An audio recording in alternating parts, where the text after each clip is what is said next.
Bullshit. Yeah. Yep. Bullshit.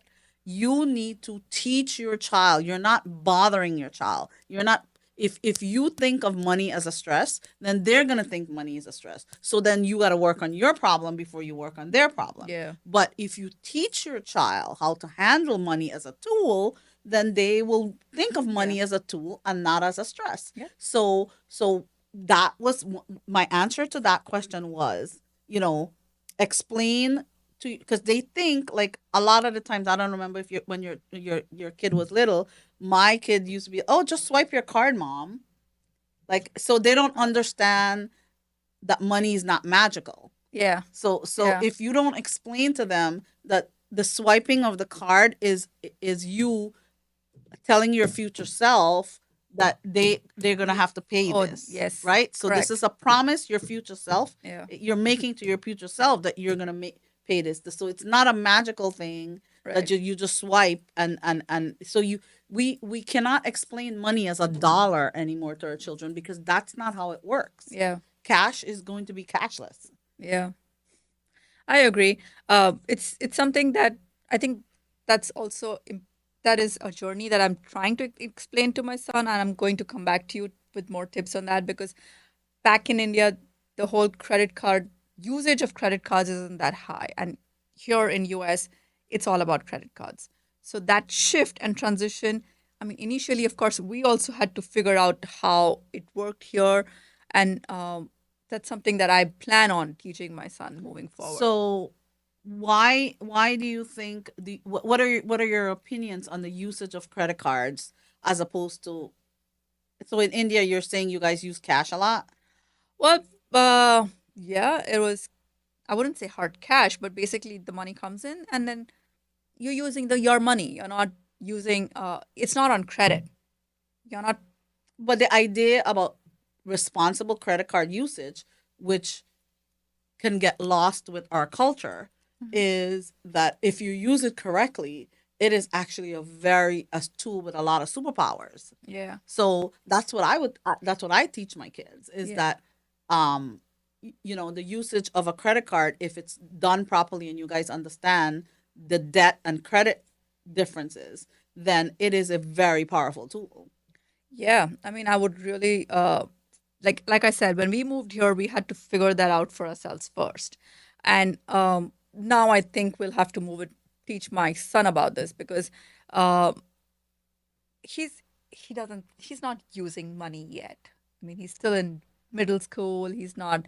He wants to buy something. He'll just come back and ask, "Can I get $5, $10, and stuff like that?" So Right. he's still not reached a stage where I need to teach him that. But I guess once It's coming. it's coming. It It's is. very soon. It is. It's coming. I think by the time he touches to high school, it will be there. But Oh, it's coming faster than you think.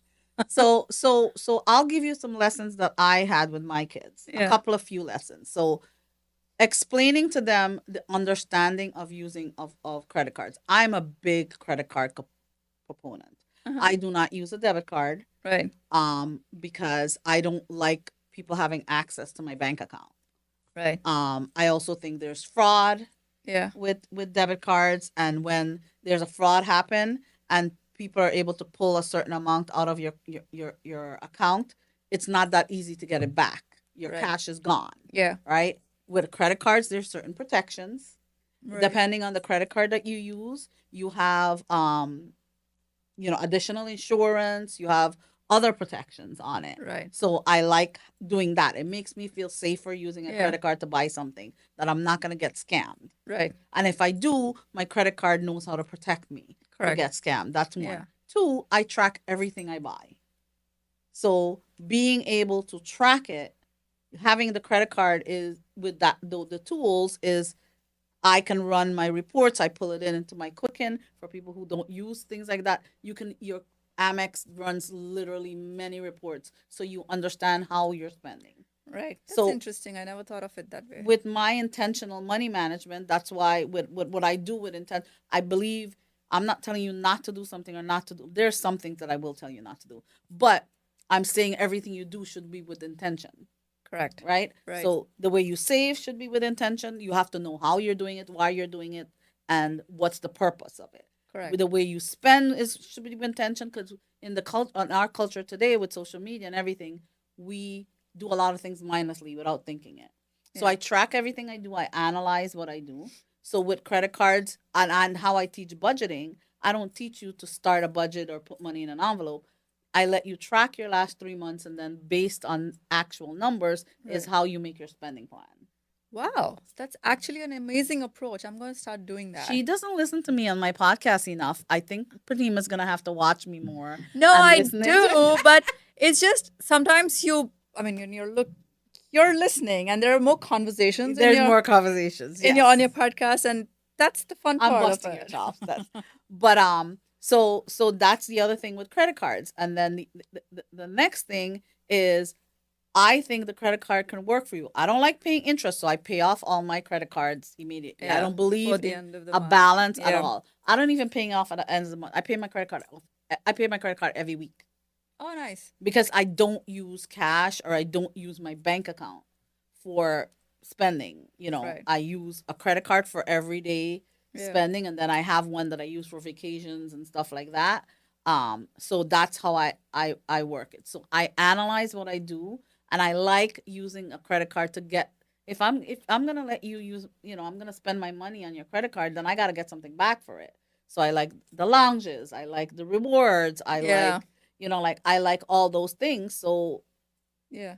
and having like with some of my credit cards, they give you protections, no questions asked. They give you additional insurance. They do this, they do that. So I think a credit card is part of your toolbox Right. when it comes to money. Right. And if you understand that, Mm-hmm. then it will be one of your superpower. Yeah. So debt, that's where we talk about bad debt and good debt. A credit card is not, I'm not telling you to use debt. I'm telling you to use a credit card as a tool. Correct.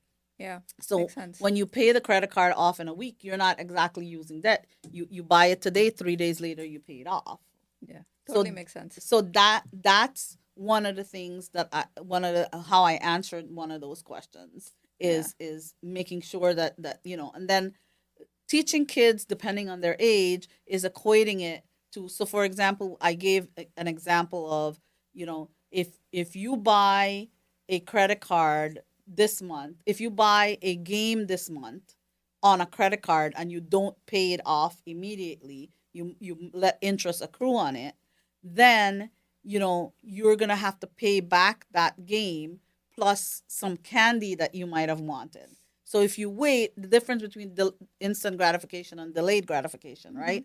If you wait to buy that whatever it is when you can pay it off, then you won't have to give up your candy. Yeah. Yeah. You can get your candy and your game. and your game, right? Yeah. Whereas if you want instant gratification, you get the game now, but you're giving up your candy later. Yeah.